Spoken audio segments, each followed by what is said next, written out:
আচার প্রেমী বাঙালির জন্য আবারও আচারের একটি রেসিপি নিয়ে চলে এলাম। আর রেসিপিটি হচ্ছে টক ঝাল মিষ্টি স্বাদের আমড়ার আচার। খুবই সহজ একটি রেসিপি। আশা করছি রেসিপিটি সবার ভালো লাগবে। তাহলে চলুন দেখে নিই। আমড়ার আচার তৈরির জন্য এখানে আমি 7টার মতো এরকম বড় সাইজের আমড়া নিয়েছি। আর আমড়াগুলোকে খোসা ছাড়িয়ে ভালো করে ধুয়ে পানি ঝরিয়ে তারপর ছোট ছোট টুকরো করে কেটে নিয়েছি। আমড়াটাকে আমি কিভাবে কেটেছি সেটা দেখিয়ে দিচ্ছি। একটি ছুরির সাহায্যে এক পাশ থেকে আলতো করে প্রেস করে করে নিলেই কিন্তু আমড়ার আটিটা থেকে আমড়াগুলো আলাদা হয়ে যাবে। দেখে নিশ্চয়ই বুঝতে পারছেন।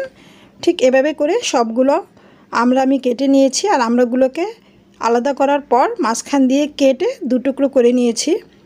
আর এতে করে মশলাটা খুব ভালোভাবে যাবে আর আচারটাও অনেক টেস্টি হবে। আমি কিন্তু এখানে কোনো রকমের আটি ব্যবহার করিনি, শুধু আমড়াটাই নিয়েছি। এবারে চলে যাচ্ছি আমড়ার আচার তৈরিতে। আর দেখতেই পাচ্ছেন আমড়াগুলো কিন্তু একেবারেই ড্রাই, কোনো রকমের পানি নেই। পানি থাকলে কিন্তু সেই আচারটা বেশি দিন ভালো থাকবে না, নষ্ট হয়ে যাবে। এবারে আচার তৈরির জন্য একটি প্যানে দিয়ে দিলাম 1/2 কাপ পরিমাণ সরিষার তেল। আর তেলটা খুব ভালোভাবে গরম হয়ে যখন ধোঁয়া উঠতে থাকবে তখন এর মধ্যে দিয়ে দিব 1/4 কাপ রসুন। একেবারেই ছোট করে কেটে নিয়েছি, মানে একটা রসুনের কোয়াকে আমি 2 থেকে 3 টুকরো করে নিয়েছি। রসুনটাকে দিয়ে তেলের মধ্যে 2 মিনিটের মতো একটু ভেজে নিব। এতে করে রসুনটা কিছুটা সফট হয়ে যাবে। অনেক বেশি ভাজার প্রয়োজন নেই, 1 থেকে 2 মিনিটের মতো ভেজে নিলেই রসুনটা সফট হয়ে যাবে। তারপর এর মধ্যে দিয়ে দিব কেটে রাখা আমড়াগুলোকে দিয়ে এবারে তেলের মধ্যে আমড়াগুলোকে প্রায় 2-3 মিনিটের মতো ভেজে নেব। এতে করে আমড়ার মধ্যে যদি কোনো এক্সট্রা পানি থেকে থাকে সেই পানিটা শুকিয়ে যাবে। আর আমড়ার আচারটা অনেক দিন ভালো থাকবে। আর অবশ্যই চুলাটা ছাইতে রেখে আমড়াগুলোকে 2-3 মিনিটের মতো ভেজে নিতে হবে। 2-3 মিনিট পর দেখতেই পাচ্ছেন আমড়ার রঙটা কিন্তু চেঞ্জ হয়ে গিয়েছে। এই পর্যায়ে এসে মশলা অ্যাড করে দিচ্ছি 1/3 চা চামচ হলুদ গুঁড়া, 1/2 চা চামচ লাল মরিচের গুঁড়া, 1/2 চা চামচ ধনিয়ার গুঁড়া, আর দিয়েছি 1/4 চা চামচ ভাজা জিরার গুঁড়া। মশলাটা ভালো করে মিক্সড করে নিয়েছি। আর এই পর্যায়ে কিন্তু চুলার আঁচটা মিডিয়ামে রেখেছি, তা না হলে মশলাটা পুড়ে যাবে। দিয়ে দিলাম স্বাদ অনুযায়ী লবণ এবং মশলা দেওয়ার পর আমড়াটাকে আরও 4-5 মিনিটের মতো জাল করে নিয়েছি। এই পর্যায়ে এসে দিয়ে দিচ্ছি 1/4 কাপ পরিমাণ চিনি।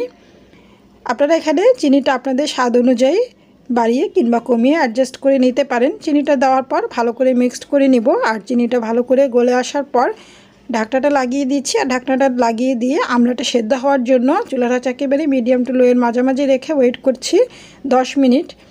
10 মিনিট পর আমড়াগুলো সেদ্ধ হয়ে যাবে। দেখতেই পাচ্ছেন আমড়াটা কিন্তু সেদ্ধ হয়ে গিয়েছে। আমড়াটা ভালোভাবে সেদ্ধ হওয়ার পর এর মধ্যে দিয়ে দিব 5 ফোড়ন গুঁড়া। আর 5 ফোড়নটা শুকনো খোলায় একটু টেলে নিয়ে গুঁড়ো করে নিয়েছি। আর একেবারে মিহি করে নিয়ে একটু আস্ত রেখে 5 ফোড়নটা গুঁড়ো করে নিয়েছি। দিয়েছি 1/2 টেবিল চামচের মতো 5 ফোড়ন গুঁড়া। আরও দিয়ে দিলাম 1 চা চামচ চিলি ফ্লেক্স। আপনারা ঝাল এবং চিনির পরিমাণটা আপনাদের টেস্ট অনুযায়ী কমিয়ে কিংবা বাড়িয়ে এখানে ব্যবহার করতে পারেন। 5 ফোড়ন এবং চিলি ফ্লেক্স দেওয়ার পর চুলার আঁচ লোতে রেখে আরও 5 থেকে 6 মিনিটের মতো এটাকে জাল করে নেব। আর কালারটা তখন কিছুটা চেঞ্জ হয়ে আসবে। দেখতেই পাচ্ছেন আমরা রঙটা কিন্তু চেঞ্জ হয়ে এসেছে আর চমৎকার একটা কালার চলে এসেছে। আমড়ার আচারটা কিন্তু খুব বেশি দিন ভালো থাকে না, 1 মাসের মতো ফ্রিজে রেখে এটা খেতে পারবেন। আর যদি আরও বেশি 2-3 মাস সংরক্ষণ করতে চান সেক্ষেত্রে সিরকা ব্যবহার করতে হবে। 2 টেবিল চামচ সিরকা দিলেই হবে। সিরকা দিয়ে 1-2 মিনিটের মতো জাল করে চুলা থেকে নামিয়ে এটাকে সংরক্ষণ করতে হবে। আশা করছি রেসিপিটি সবার ভালো লেগেছে। সবাইকে ধন্যবাদ জানিয়ে আজকের মধ্যে এখানেই বিদায় নিচ্ছি। আল্লাহ হাফিজ।